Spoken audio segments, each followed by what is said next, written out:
ಓಂ ಶ್ರೀ ಗುರುಭ್ಯೋ ನಮಃ. ನಮಸ್ಕಾರ ವೀಕ್ಷಕರೇ, ಚಂದ್ರಶೇಖರ್ ಯೂಟ್ಯೂಬ್ ಚಾನಲ್ಗೆ ಸ್ವಾಗತ ಸುಸ್ವಾಗತ. ವೀಕ್ಷಕರೇ, ಸಂಖ್ಯಾಶಾಸ್ತ್ರ ಪ್ರಕಾರವಾಗಿ ಡೇಟ್ ಆಫ್ ಬರ್ತ್ ಅನುಗುಣವಾಗಿ ತನ್ನ ಹೆಸರನ್ನು ಇಟ್ಕೊಂಡಿದ್ದೇ ಆದಲ್ಲಿ ಆ ವ್ಯಕ್ತಿ ಉನ್ನತ ಮಟ್ಟಕ್ಕೆ ಹೋಗ್ತಾನೆ ಅಂತಕ್ಕಂಥದ್ದು ಸಂಖ್ಯಾಶಾಸ್ತ್ರ ಹೇಳುತ್ತೆ. ಆ ಸಂಖ್ಯಾಶಾಸ್ತ್ರ ಪ್ರಕಾರವಾಗಿ ಈ ದಿನ ಸರ್ಕಾರಿ ಉದ್ಯೋಗ, ಸಾಮಾನ್ಯವಾಗಿ ಪ್ರತಿಯೊಬ್ಬರು ಕೂಡ ವಿದ್ಯಾವಂತರಾಗಿರ್ತಕ್ಕಂಥವ್ರು, ಒಳ್ಳೊಳ್ಳೆ ಎಜುಕೇಶನ್ ಮಾಡಿರ್ತಕ್ಕಂಥವ್ರು ಸರ್ಕಾರಿ ಉದ್ಯೋಗ ಬೇಕು ಅಂತಕ್ಕಂಥ ಒಂದು ಅಪೇಕ್ಷೆ ಪ್ರತಿಯೊಬ್ಬರಿಗೂ ಇರುತ್ತೆ. ಆ ಉದ್ಯೋಗ ಅಂತಕ್ಕಂಥದ್ದು ಪ್ರತಿಯೊಬ್ಬ ಮನುಷ್ಯನ ಒಂದು ಆದ್ಯ ಒಂದು ಬದುಕಿನ ಒಂದು ಜೀವನ ಮಾಡೋದಕ್ಕೆ ಕರ್ತವ್ಯ ಆಗುತ್ತದೆ. ಹಾಗಾಗಿ ಆ ಒಂದು ಉದ್ಯೋಗ ಯಾರಿಗೆ ಬೇಕಾಗಿಲ್ಲ, ಪ್ರತಿಯೊಬ್ಬರು ಕೂಡ ಆ ಒಂದು ಉದ್ಯೋಗವನ್ನು ಬಯಸ್ತಾರೆ. ಹಾಗಾಗಿ ಸಂಖ್ಯಾಶಾಸ್ತ್ರ ಪ್ರಕಾರವಾಗಿ ಯಾವ್ಯಾವ ಡೇಟ್ ಆಫ್ ಬರ್ತ್ ಅಲ್ಲಿ ಹುಟ್ಟಿರ್ತಕ್ಕಂಥವ್ರು ಸರ್ಕಾರಿ ಉದ್ಯೋಗವನ್ನು ಪಡ್ಕೊಳ್ತಾರೆ ಅಂತಕ್ಕಂಥ ಒಂದು ವಿಚಾರವನ್ನು ಈ ದಿನ ನಾನು ಹೇಳ್ತಾ ಇದ್ದೇನೆ. ಈಗ ಮುಖ್ಯವಾಗಿ ನೋಡಿ, ಇಲ್ಲಿ 1 ಮತ್ತು 3, 1 ಅಂದ್ರೆ ಜನ್ಮ ಸಂಖ್ಯೆ, 3 ಅಂದ್ರೆ ಭಾಗ್ಯ ಸಂಖ್ಯೆ. ಇಲ್ಲಿ ಉದಾಹರಣೆ ಕೊಟ್ಟಿದ್ದೀನಿ ನೋಡಿ.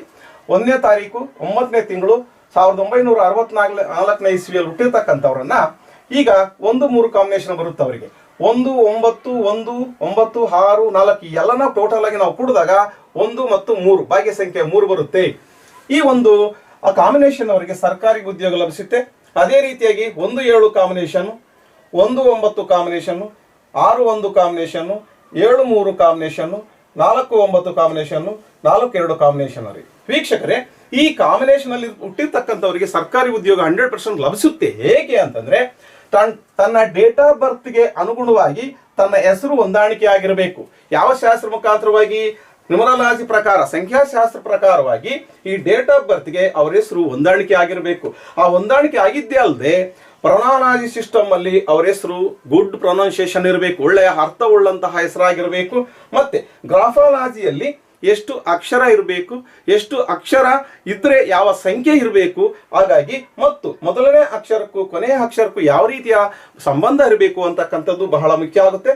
ಮತ್ತೆ ಸಿಗ್ನೇಚರ್, ವ್ಯಕ್ತಿ ತನ್ನ ಸಿಗ್ನೇಚರ್ ಇಂದ ತನ್ನ ಹಣೆ ಬರವನ್ನೇ ಬದಲಾಯಿಸ್ಕೋಬಹುದು ಅಂತಕ್ಕಂಥದ್ದು ಶಾಸ್ತ್ರ ಹೇಳುತ್ತೆ. ಹಾಗಾಗಿ ಈ ಒಂದು ಶಾಸ್ತ್ರ ಕೂಡ ಬಹಳ ಇಂಪಾರ್ಟೆಂಟ್.